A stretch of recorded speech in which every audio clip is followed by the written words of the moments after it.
All right, well, many of us remember this viral video showing a long stare down between a high school boy wearing a Make America Great Again hat and a Native American during the March for Life rally.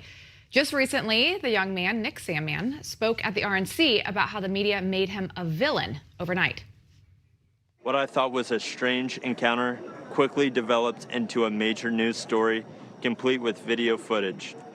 My life changed forever in that one moment. All right, well, he's right. His past is now following him to college. An ACLU employee posted on Facebook about where the teen is attending college and said it is a stain on Transylvania University for accepting the incoming freshman. That post was later deleted. We'll discuss. Let's bring in economic and political commentator Trish Regan. Trish, welcome back to the show. Hey, Lindsay, really good to see you. Hello, Sean. Hey, hello, how are you? You got the memo. We're matching. I love it. I noticed. You know, poor Nick Sandmann. You know, he talks about how he was villainized from the media. He obviously won his lawsuit with CNN, $250 million. Good for him. But unfortunately, this just is following him even to college. This ACLU person announcing where he's going to school, which only makes me believe that he's going to get more taunting once he goes there. Yeah, no, I mean, you got to think of it from his perspective and have a little empathy there, because think about getting painted as a total villain by the mainstream media, right? They just kind of go into attack mode and they believe what they want to believe. And by the way, the public believes what it wants to believe. So I'm sure that there's plenty of people, you got the ACLU coming out against him. There's plenty of people that really will never see Nick Sandmann as anything other than that kid that taunted. And by the way, he didn't, right? I mean, this was well recorded after the fact, but it doesn't change the public perception. And that's what's so challenging for him. He's a young person, right? He's got his whole life ahead of him. And whether it's the ACLU or another professor on campus who actually came out and said, well, you know, we're supposed to embrace all kinds of thoughts here on college campus. I doubt Nick Sandmann, I'm paraphrasing here, but he sort of said, I doubt that he will. He'll probably have some preconceived notion of colleges being bad. Look, he's there.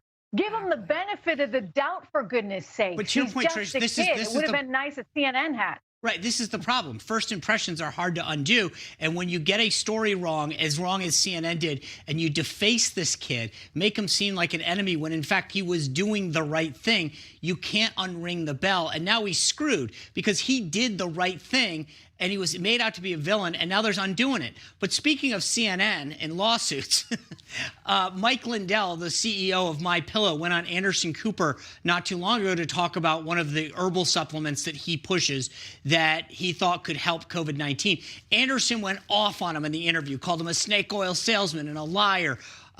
Lindell now is threatening a lawsuit saying that he wants Anderson Cooper and CNN to publicly apologize for debasing him like that. Yeah, well, listen, I mean, the snake oil salesman, that's quite an accusation, right?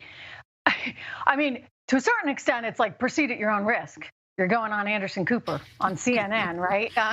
And he's Mike Lindell, and they're going to try and take him down, I guess, however they can. But, you know, this is a guy who's a self-made man who's built a heck of a business. Pretty impressive story about he formerly, you know, was on drugs and got himself off of drugs, turned into this great businessman.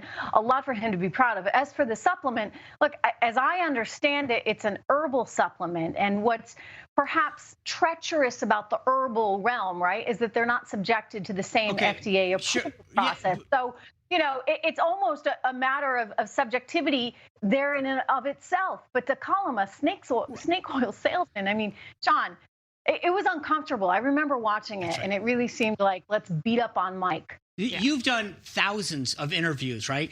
The question is, even if you disagreed with someone, would you ever use words like that when you did it?